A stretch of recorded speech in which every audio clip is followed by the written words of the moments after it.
Salut, bienvenue dans un nouvel épisode de YouTube vs la télé.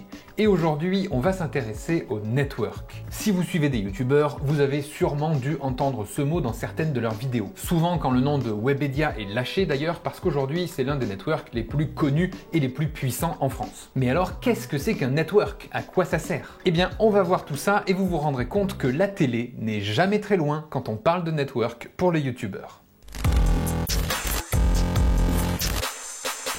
Déjà, il faut définir ce que c'est qu'un network. D'ailleurs, on appelle ça en fait un MCN, Multi-Channel Network. C'est le vrai nom. Et pour comprendre ce que c'est, il faut déjà savoir qu'il y a deux grandes familles de networks. Les networks originels et les networks un peu plus commerciales. Je vous explique. En 2008, c'est l'explosion de YouTube. Les vues augmentent de manière drastique, le trafic est en pleine évolution et les maisons de disques en ont un peu marre de voir leur musique utilisée sur YouTube sans que personne n'en paye les droits. Du coup, un accord est trouvé et signé entre YouTube et les maisons de disques Universal et Sony. Et de cet accord naît la société Vevo. Vous avez sûrement dû voir ça sur la plupart des clips disponibles sur YouTube. Mais en réalité, qu'est-ce que c'est Vevo? Eh bien, le principe est simple. Toutes les chaînes YouTube Vevo d'artistes sont en réalité affiliées à un seul compte qui va pouvoir les gérer. Accéder à la monétisation, pouvoir faire des réclamations au nom de ces artistes pour justement ces musiques qui sont utilisées dans d'autres vidéos. Bref, regrouper les chaînes et pouvoir les gérer. Au départ, c'est ça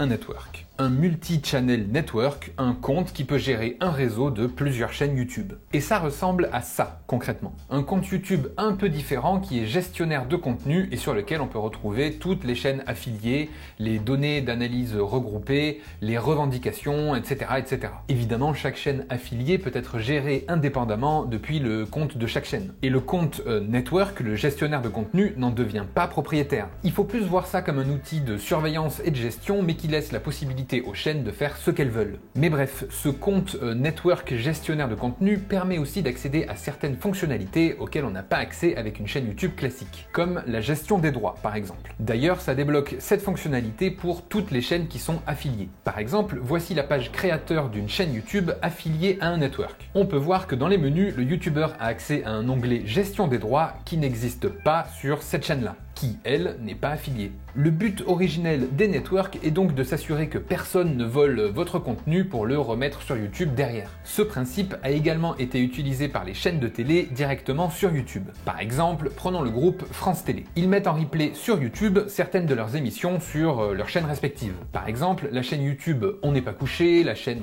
Thalassa, Des racines et des ailes, ou encore On ne demande qu'à en rire. Bref, il y en a plein. Et bien, pour simplifier le travail de France Télé, toutes ces chaînes sont regroupées sous le network France Télévisions. Comme ça, depuis le même compte, ils ont accès à toutes les statistiques des différentes chaînes, ils peuvent faire supprimer toutes les vidéos qui sont réuploadées sans leur accord, et ils peuvent aussi recevoir la monétisation de toutes ces chaînes au même endroit. C'est pour que ce soit plus simple pour eux. Et ça marche dans plein de domaines. Les maisons de disques, les chaînes de télé, les radios, les boîtes de prod, les marques qui ont plusieurs chaînes YouTube, ou encore les distributeurs ou producteurs de cinéma. Donc ça, on va dire que c'est le premier type de network, l'historique. Des sociétés qui gèrent plusieurs chaînes dont ils possèdent les droits. Sauf qu'avec tout ça, en parallèle, à la fin des années 2000, est née une deuxième idée. Pourquoi ne pas faire pareil avec des chaînes de youtubeurs? Affilier des chaînes à un gestionnaire de contenu. Les networks n'en seraient pas propriétaires et chaque youtubeur serait indépendant et gérerait sa chaîne comme il le souhaite. Ils feraient les vidéos qu'ils veulent, mais ils seraient affiliés à un compte qui permet d'en avoir la gestion.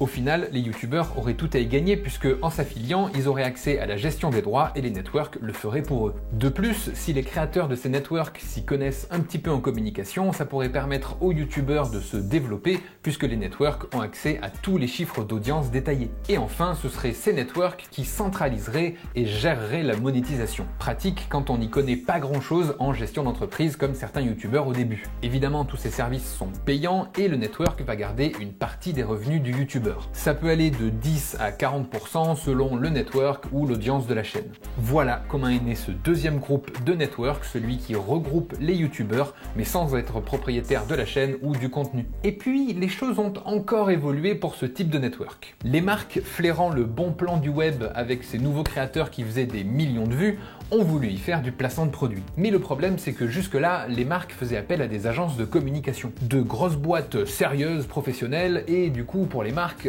devoir commencer à faire confiance à des gamins dans leur chambre, ça les faisait un peu flipper. Du coup, les networks sont tombés à pic. Ils ont tout le sérieux que cherchent les marques et ils représentent les youtubeurs. Ils vont pouvoir chapeauter les projets avec professionnalisme, négocier les prix, s'assurer des paiements, etc., etc. Donc, un avantage côté marque et côté youtubeur. Évidemment, les networks prennent leur commission sur les partenariats entre les marques et les youtubeurs. Habituellement, c'est autour de 50%. Enfin, ça a permis aussi à pas mal de youtubeurs de se rencontrer entre eux et donc de faire des collaborations entre les chaînes. Et pour YouTube aussi, la création de ces networks a été très intéressante. Ça a permis de professionnaliser le métier sans que YouTube y mette les mains dedans. Pas besoin de gérer les youtubeurs, ils sont gérés par d'autres. Du coup, YouTube est en contact avec les networks et les networks avec les youtubeurs. Le plan parfait pour tout le monde. D'ailleurs, pour montrer sa confiance aux networks fraîchement créés, YouTube va décider de supprimer le passage du robot Content ID sur les vidéos des créateurs affiliés. Vous savez, Content ID, c'est le robot qui permet de reconnaître si vous utilisez des musiques ou des extraits de films qui ne vous appartiennent pas. YouTube fait confiance aux networks pour détecter eux-mêmes si jamais il y a un problème au niveau de l'utilisation des droits, une violation à ce niveau-là. Et YouTube va aller encore plus loin en permettant aux networks d'intégrer directement leur régie publicitaire sur YouTube. C'est-à-dire qu'ils vont pouvoir vendre eux-mêmes les publicités qui passent avant les vidéos des créateurs affiliés à leur réseau, en donnant évidemment une part des revenus à YouTube. Mais l'intérêt, c'est de pouvoir vendre les pubs plus cher que la normale sur la plateforme. Et oui, les marques sont prêtes à payer plus cher pour être devant les vidéos de la nouvelle star du web plutôt que devant des vidéos de chats. Je caricature, évidemment. Mais si les pubs sont vendues plus cher, tout le monde est gagnant. YouTube, le créateur et le network qui prend une commission. Comme je disais juste avant, elle est entre 10 et 40% en moyenne. Bref, ces deuxièmes formes de network ont joué un rôle clé dans la professionnalisation des youtubeurs à tous les niveaux. Financier, administratif, relationnel, publicitaire, etc., etc.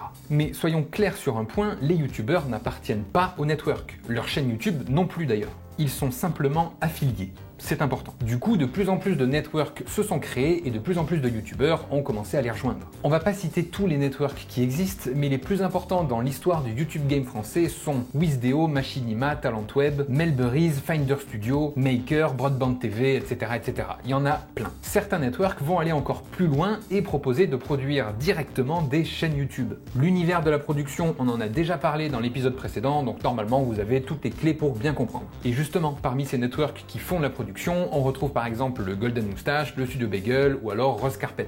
En fait, la plupart du temps, ils créent eux-mêmes les chaînes YouTube qu'ils gèrent avec les youtubeurs. Du coup, ils sont directement producteurs. Il y a une petite nuance, mais il reste des networks. Entre 2010 et 2017, ça a été l'âge d'or de tous les networks de youtubeurs. À l'époque, en tant que youtubeur, c'était vraiment très important d'avoir un network si jamais on voulait se professionnaliser. Et puis comme tout ça prenait beaucoup d'ampleur autant en termes financiers que d'audience, les gros groupes de télé ou de production ont commencé à s'y intéresser. Ils voulaient se diversifier, s'adapter aux nouveaux modes de consommation, et quoi de mieux pour ça que de posséder un network. Donc certains groupes d'audiovisuels ont décidé de créer ou de racheter directement des networks. C'est à partir de là que la télé rentre vraiment dans YouTube. Par exemple, en 2012, le groupe M6 crée Golden Moustache, dans lequel il y avait les Suricates, Dedo, Yacine Bellous, McFly et Carlito, etc., etc. En 2014, le groupe audiovisuel Endemol crée Endemol Beyond, qui va par exemple produire la chaîne du Whoop. Et en 2019, Endemol Beyond va être racheté par le groupe Banijé.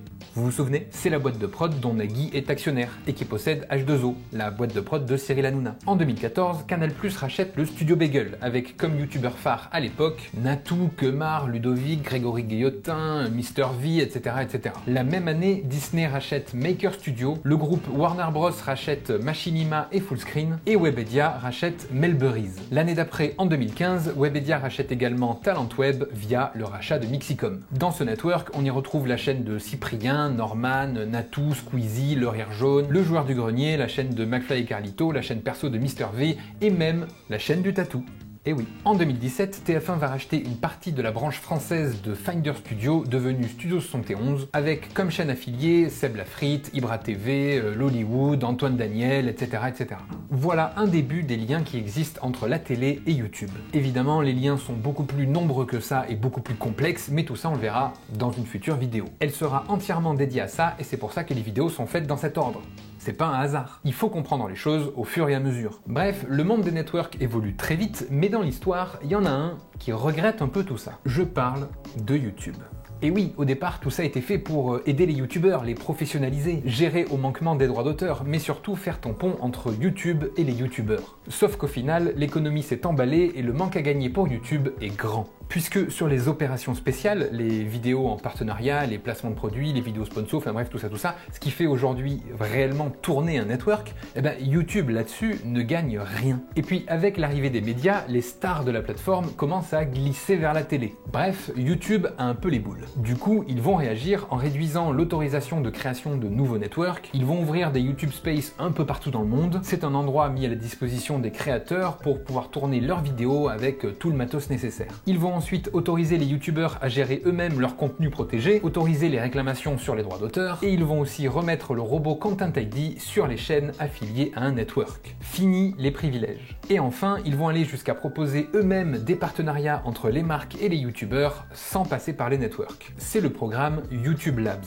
Bref, tel un parent qui se sent coupable d'avoir abandonné ses enfants dans un centre d'adoption, YouTube veut récupérer ce qui lui revient. Mais surtout, la part du gâteau. Mais c'est trop tard, la plupart des gros youtubeurs sont déjà sous contrat avec des networks. Certains contrats sont à durée illimitée et peuvent être rompus quand le créateur le souhaite, mais pour d'autres, ce sont des contrats sur plusieurs années avec des clauses d'exclusivité et le youtubeur ne peut partir qu'à la fin du contrat. Et puis surtout, les networks servent toujours à certains youtubeurs, donc ils n'ont pas envie de partir. Bref, les networks sont devenus trop puissants, même si YouTube essaye toujours de leur faire perdre plus de pouvoir. Aujourd'hui, qu'est-ce qu'il en est des networks? La plupart existent toujours, évidemment, mais ils ont évolué. Maintenant, beaucoup s'ouvrent au streaming et au monde de Twitch. La plupart maintenant produisent leur propre chaîne YouTube et certains se sont ouverts aux influenceurs au sens large, peu importe la plateforme, que ce soit sur Snapchat, TikTok, Instagram, etc., etc. Bref, les networks ne sont plus vraiment que sur YouTube. En tout cas, ce qui est sûr, et là je m'adresse à tous ceux qui ont ou qui veulent faire une chaîne YouTube, avoir un network n'est absolument pas une obligation.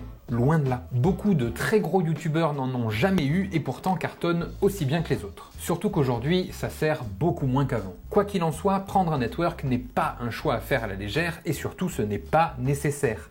Absolument pas. Aujourd'hui, tous les atouts sont disponibles sans network et même les marques travaillent en direct avec les youtubeurs. Ça n'a plus vraiment d'intérêt de manière générale. Voilà, j'espère que vous en savez un peu plus sur l'univers des networks sur YouTube et leur rôle dans l'histoire du YouTube game actuel. Au départ, dans cette vidéo, je voulais parler un peu plus en détail de Webedia, qui est un network un petit peu spécial. Mais je me rends compte que traiter ça dans la même vidéo la rendrait beaucoup trop longue. Du coup, ce sera l'objet d'une vidéo spéciale dans le futur. On y parlera du rachat de Mixicom par Webedia et également leur rôle qui dépasse celui d'un simple network. Bref, on verra tout ça dans une prochaine vidéo. Et oui, il va y en avoir plein. Donc, pour ne pas les rater, abonnez-vous à la chaîne, mettez la cloche, notification, tout ça, vous savez. Si la vidéo vous a plu, likez-la également, ça fait toujours plaisir, et partagez-la. Et moi, je vous dis à la semaine prochaine pour une nouvelle vidéo. Salut!